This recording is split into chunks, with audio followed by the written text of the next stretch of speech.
The Locked On Podcast Network presents the NFL Big 3 in 30. The three biggest stories in the NFL from our local experts at the Locked On Podcast Network. We bring you the real story, why it matters, what's next, who wins the big game, and more, all in 30 minutes.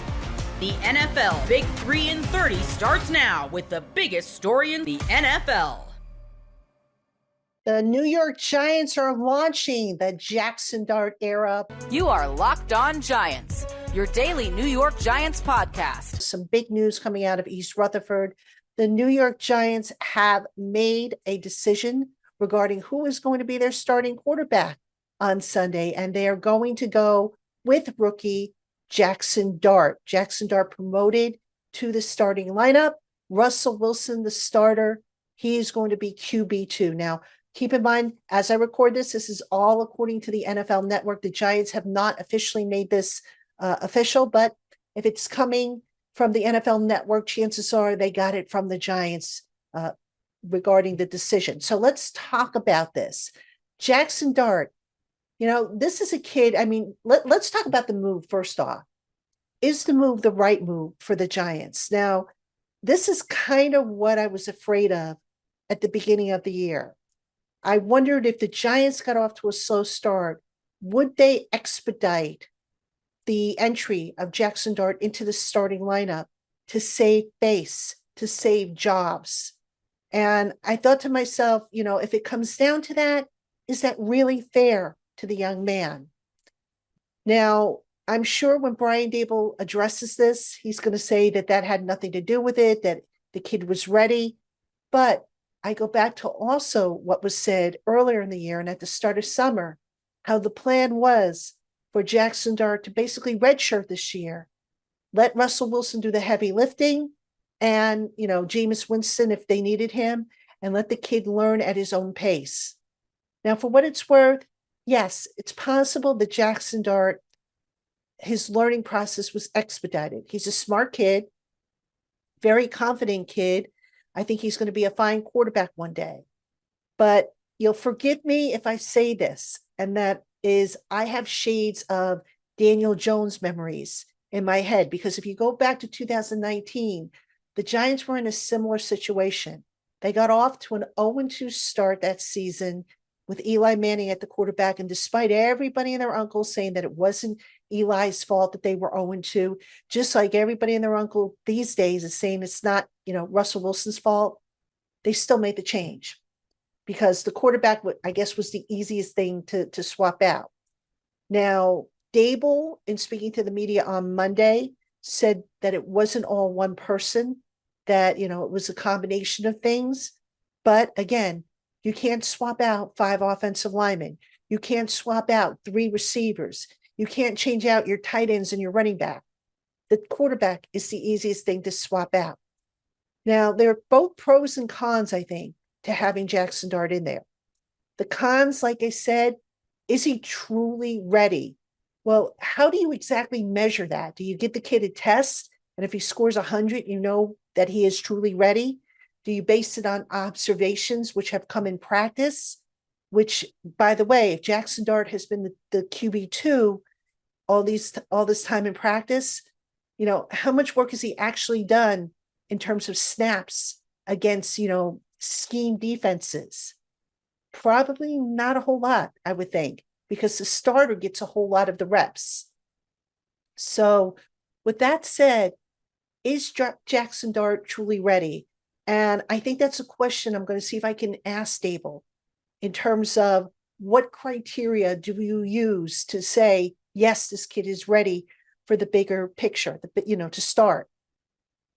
I don't want to say that Daboll is necessarily using this opportunity to save face, but again, I see a lot of similarities to what happened with Daniel Jones, with Pat Shurmur, desperate to unlock a level of his playbook.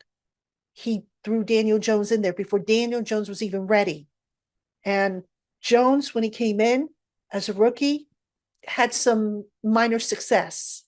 But then we went on an odyssey with him. Y'all remember it. Different coaches, different systems, injuries. It all came, crashing down. I don't want to see the same thing for Jaxson Dart.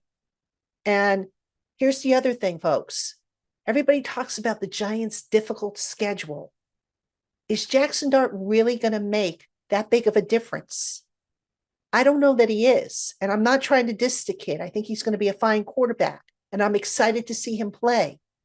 But all this talk about the tough schedule, the Chargers are coming into town 3-0. Is Jaxson Dart really going to be the difference maker? If the defense can't hold, its ground, if, the offensive line can't protect Jaxson Dart, is it really going to matter at the end of the day? I don't know that it is. But you know what? Here's a reason, though, why I think it could work and why I think it's going to help the Giants. And that is by sprinkling in Jaxson Dart the way Brian Daboll was doing the first 3 games, you almost set up a situation where you could have had a divided locker room. People could have looked at Russell Wilson and whatever, deficiencies he had in his game and said, why are we going with this guy when we have this young, promising quarterback on the roster? So I think part of the reason could have been that, let's eliminate the possibility of there being, a split locker room, those in favor of Dart, those in favor of Wilson. But if Dart struggles, how long until the locker room, silently grumbles and says, why did we make this change? So it's a big gamble is what I'm getting at. It's a huge gamble for the Giants, hopefully one that works out because, again, Dart looked good in the summer. But the asterisk there is that he looked good playing mostly against second team and third team offenses. He didn't really see starters. He didn't see game planning. And that, to me, is the biggest question mark I think he has to answer. How well does he prepare this week? How well does he do against scheme defenses? Because look, defensive coordinators with a rookie quarterback, they're going to disguise stuff. They're going to throw all kinds of things at this kid to confuse him. And is he going to, at the end of the day, be a better option than Russell Wilson? He might not. To go back to, the pros of putting Jaxson Dart in there, you might as well say, look, the season's circling the drain. Put the kid in there, let him take his lumps, let him get ready, and then come next year, we start all over again. Kind of weird to say that after only 3 games, but that could be part of the thinking. So overall, I would say I have mixed feelings about this. I just hope that Brian Daboll is making the decision that is truly in the best interest of the franchise and of the kid, and not just doing this because he needs to save jobs. Like, Pat Shurmur did. Big news from the Giants. They are turning the page, launching the Jaxson Dart era. It's going to start this Sunday when the Giants host the Los Angeles Chargers, the undefeated Los Angeles Chargers. And I sure hope it makes a difference. I really do. I mean, the offense, it's been sluggish, shall we say. It's looked lethargic. Something's got to be done. I think, as I've said before on this channel, some of the play calling has been an issue. Very bland, very vanilla. I still don't understand how last week they couldn't figure out a way to scheme open Malik Neighbors and Wan'Dale Robinson against the coverages and the schemes they were facing. But, that's neither here nor there. So let's now talk about Russell Wilson and where things go from here for him. Russell Wilson, let me start off by saying really good guy, very positive. You could see him on the sideline during the darkest points of the game, and he's there clapping, cheering, encouraging guys, just trying to be positive. But Russell Wilson, I got to truly believe that he wants to be a starter someplace, right? For the time being, he's going to be QB2. And he's going to say probably, whatever the team needs me to do, I'm here, I'm going to do it, I'm a team player, et cetera, et cetera. Russell Wilson did not come to the Giants to be a QB2. We went through this last year with him, if you remember correctly, right? When Daniel Jones was coming off of the injury, and Russell Wilson made a stop in, and basically he was told that, if Daniel Jones is ready, it's going to be his job. If he's not, you're going to have, the job. And Russell Wilson moved on to Pittsburgh. I would be very, very surprised if the Giants retain Russell Wilson. All right. If Jaxson Dart does well, I think they go to their initial plan or what the plan was for the future, which was to have Jaxson Dart be the starter and let him be backed up by Jameis Winston. That would mean potentially the Giants look to move Russell Wilson. Now, I don't anticipate Russell Wilson is going to be a distraction for the Giants. That's not in his character. But nobody is going to sit there and convince me that he is accepting of what happened. All right. I say that because, again, as bad as the offense has looked, it's not all 100% on Russell Wilson. You can look at the play calling. You can look at the offensive line, the drop passes, whatever you want to look at. And Dable has said this. It's not all on one guy. But at the end of the day, one guy is being benched. So the Giants, who, remember, don't have any comp picks coming their way, who, have, I think right now they have 7 draft picks. They might be missing a pick in one of the rounds. I can't remember off the top of my head, but they gave up multiple picks to trade up to get Jaxson Dart from the Texans in the draft. I could see them moving Russell Wilson, especially if he is unhappy enough to where, he says, look, this isn't working out. I want out. Trade me someplace where I can potentially be a starter. Now you look around the league, you've got injuries around the league. The Bengals without Joe Burrow, that's a possible situation. And oh, by the way, you don't think the New Orleans Saints wouldn't welcome somebody of Russell Wilson's caliber down there? They might, so just looking around the league, where would be the best spot, the best landing spot for Russell Wilson? I would inquire with Cincinnati. I would inquire with New Orleans, see what they're willing to give up. Now, do I think the Giants are going to do that? No, they won't do that. You know why? Because the second Joe Schoen makes that call, it comes off as him being maybe desperate to move the player. And we don't even know if they want to move the player. I mean, I think if Russ wants off the team, I think they will accommodate him. But if he says, okay, you know what, whatever you need me to do, I'll do, I think they'll probably look to stay with him, which I think would be a mistake because they can salvage some of that salary cap money that they desperately need. Because as of Tuesday, Over the Cap had the Giants with, I believe, $1.8 million in salary cap space, which, by the way, is dead last in the NFL. So the Giants need to get salary cap space. And what better way than to move Russell Wilson, whose salary is high priced, move him off the roster, get a draft pick or 2 in return, and move on. If you're going to stay with Jaxson Dart, moving on. And let Jameis Winston be the backup. Will Joe Schoen do it? Again, I don't see him picking up the phone and calling New Orleans or Cincinnati and saying, hey, you guys want Russ. I think if they pick up the phone, New Orleans and Cincinnati, if they pick up the phone and they say, hey, what's it going to cost for Russ? The danger now becomes with Joe Schoen that he overprices Russ. Most people can't name all their financial accounts or even what they're worth, whether it's a 401k or properties or investments. And when you don't have the full picture, you can end up leaving money on the table. That's why there is Monarch Money. It's an all-in-one personal finance tool that brings your entire financial life together in one clean, easy-to-use interface on your laptop or your phone. Monarch does the heavy lifting for you. You can link all your accounts in minutes, see clear data visuals, get smart categorization of your spending, and finally feel in control of your money without ever touching a spreadsheet. I linked all my accounts to Monarch and immediately spotted a few subscriptions I wasn't even using. Canceling those all can save you money every month. Don't let financial opportunities slip through the cracks. Use code LOCKEDONNFL at monarchmoney.com in your browser for half off your first year. That's 50% off your first year at monarchmoney.com with code LOCKEDONNFL.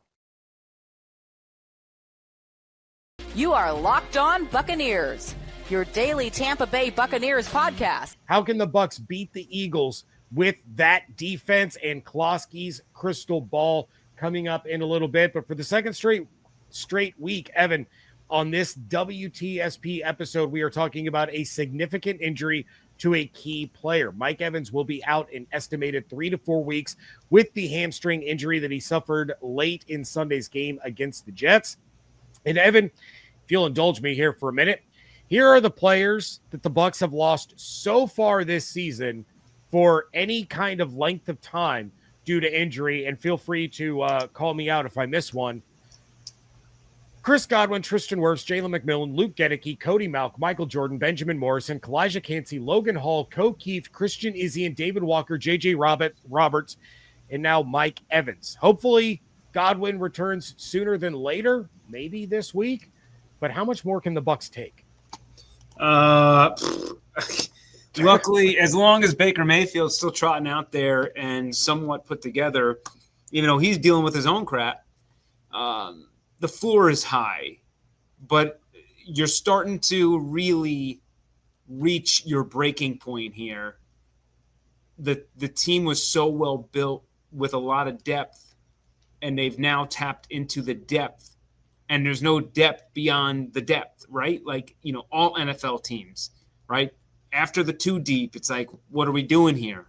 When Kalijah Cansey went down, I said, hey, this team actually has some, a lot of depth at the defensive tackle position, right? They have the most amount of players on the practice squad there. They just elevated CJ Brewer. Like, there's a lot of people who can fill in there. So that was the Cansey thing. But, if you lose Jamel Dean or Zion McCollum, right, you got Benjamin Morrison. After that, it gets sketchy. Ko Keith was kind of a one-of-one on this roster. There is no replacing Ko. He's kind of like that fullback-ish type of dude. And, like, can you convert Payne Durham into a Ko role? I don't know. That one's just you don't think about Ko from a receiving side of things, but he does a lot on special teams, and he does a lot in the rushing attack and blocking. So that's a big deal. Wide receiver, as stacked of a position as you're going to get entering the season. And with Mike going down, you now have Emeka Egbuka as your 1, Sterling Shepard as your 2, Ryan Miller as your 3, and Tez Johnson as your 4. Now, could that be worse? Absolutely. The fact that they've lost Chris and Mike, and you're able to kind of trot out a group of players who I think are pretty damn good. That's a tip of the cap to Jason Light and everybody. But, the whole reason why they drafted Emeka was to avoid the issues they had last year when Mike and Chris went down. And here we are. We don't know Chris entering this week at this point. We're hopeful he'll play Sunday. As of right now of this taping, I'm still a bit skeptical it's going to happen. Even if he does play, it's going to be in a limited role. So, you just have to hold water. That's what you're doing. And that's why the 3-0 start is so important, because Bowles said it best after the game. Not a finished product, not even close, but you keep stacking wins while you figure it out. And the cavalry will come back. Ko will not, unfortunately. Cody Malk will not, unfortunately. But guys like Luke, guys like Mike, guys like Chris, guys like Tristan, Christian Izzy, these guys will eventually return, and you just got to hold your water. So is it bad? Absolutely. Does it suck for a fan base to have to deal with this all last year? Yes. But that experience last year has primed them to be more adaptable this season. And, so far, so good. Well, on to brighter news. The Bucs won again. Like, it was way more stressful than it should have been. But what was your biggest takeaway from the win over the Jets in yet another game-winning drive in the final minute? Well, just an absolute mess of a finish to that contest, right? I mean, we kind of left the third quarter being like, looks like this team's going to park it into cruise control. All right. It's been a while. And 21 points given up in the fourth quarter, unacceptable. It's not great. yes, I understand fans are going to be mad at the fourth down catch in the end zone that may or may not have been a catch from Lazard. Certainly, there were 2 penalties on the blocked field goal that were not called. But having said that, there's still a bunch of precipitating events before those even popped up that we wouldn't even be talking about that stuff if the Buccaneers did their job. So it's a reminder to them that against the Jets, that's okay, but against other teams, like, that's not going to fly, and they'll just get punished for it later. For the most part, it's all right. But yeah, I mean, to say that it's really hard to win in the NFL like this week after week. Like, at some point, your luck's going to run out. At some point, you are going to get knocked in the face. So they have the winning pedigree, which is great. Do not underestimate the value of having a 2-game cushion on the NFC South lead. Also, the Atlanta Falcons are 0-2 in the NFC South. On top of that, right now, you got the Panthers tied with the Falcons. You already have the tiebreaker with the Falcons. So we're entering week 4, and you've already put yourself in a decent spot. So I think that I don't want to overanalyze all the bad that went into that fourth quarter without giving the team kudos for 1 through 3. But at some point, I know Todd, Zion McCollum I spoke to after the game, they all mentioned it. And it was a huge point of emphasis entering the season in training camp, one of Todd Bowles' first speeches to the team. Got to have a killer mentality. Got to have a killer instinct. And that's and certainly in the 2-minute drill, we see that. But you have to see that before your back's up against a wall and you can actually, like, park it into neutral and really assert your will over another group. That's what we're still waiting to see.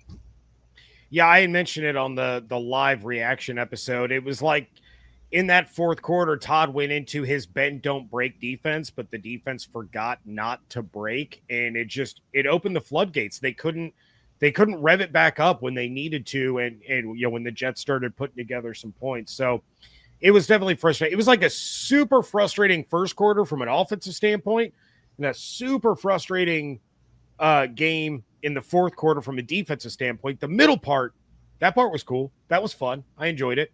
But yeah, the 7 holding penalties in the first quarter, like, that was it was an absolute disaster.